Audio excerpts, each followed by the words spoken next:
We try to tell the story of Blacks in Indiana from pioneer days until current histories. Those pioneer days were the early 1800s when African Americans traveled to Indiana searching for freedoms promised to them in the old Northwest Territorial Constitution of 1787. Was supposed to be an area of freedom because after all it was up north.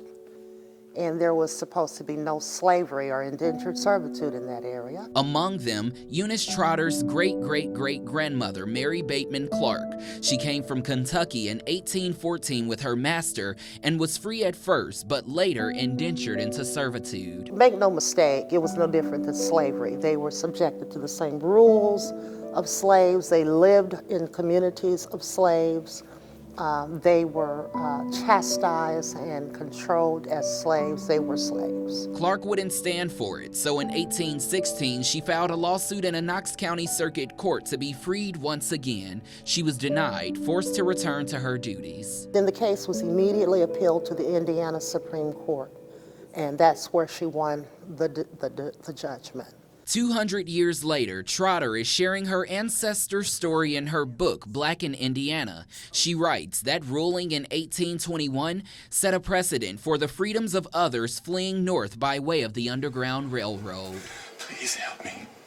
The Slippery Noodle Inn downtown was a safe passage along the route, housing many runaway slaves from North Carolina. As a result of these increasing freedoms that Black people had at that time, vigilante organizations were set up, like the Klan, who orchestrated violent attacks on Black people in southern Indiana near Vincennes, also known as the New York City of Indiana at the time. There were many cases where communities would be attacked by these groups of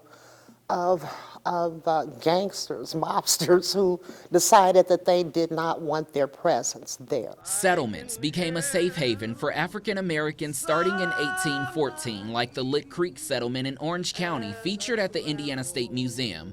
These were communities with farmland, churches, post offices, and opportunities. And with the help of Quakers, it was just what Black people needed to make them feel worth more than a slave. All of us today stand on the shoulders of the people who came here before us. And the people who came here in the 1830s obviously endured a lot of hardships coming from North Carolina to Indiana. It wasn't an easy journey. It wasn't easy when they got here. We met Brian Glover while on the snowy sacred grounds of the Roberts settlement in Hamilton County, one of the few that remain nearly 200 years later. He's the third great-grandchild of one of the founders, Elijah Roberts, who died in 1848. There's a lot of history here, my family's history, but it's a history that I think kind of belongs to everyone. The Elijah Roberts, the guy who was... He unlocked the swelled doors of the Hollow Chapel where freed slaves once praised, and history remains preserved. In 2023, we will celebrate our 100th consecutive family reunion here at Roberts Settlement.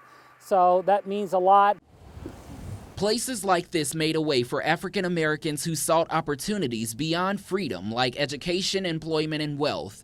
At the Indiana State Museum, you're reminded of the progress made, like the opening of Crispus Attucks High School, the only school for Black students in Indianapolis. The victory, not only from the basketball team, but just the victory in the classroom and the wonderful opportunities that were made at this school that helped. The stories of Indiana's Black pioneers becoming more than a gateway to freedom. After a daring trek on the Underground Railroad, their journey paved the way to a true American dream. They instilled in us an ethic of working hard, of getting an education, of giving back to your community. So I think it's important that we recognize that and celebrate what they've accomplished, and then try to do whatever we can to sort of carry it forward. Reporting in Indianapolis, I'm Darius Johnson.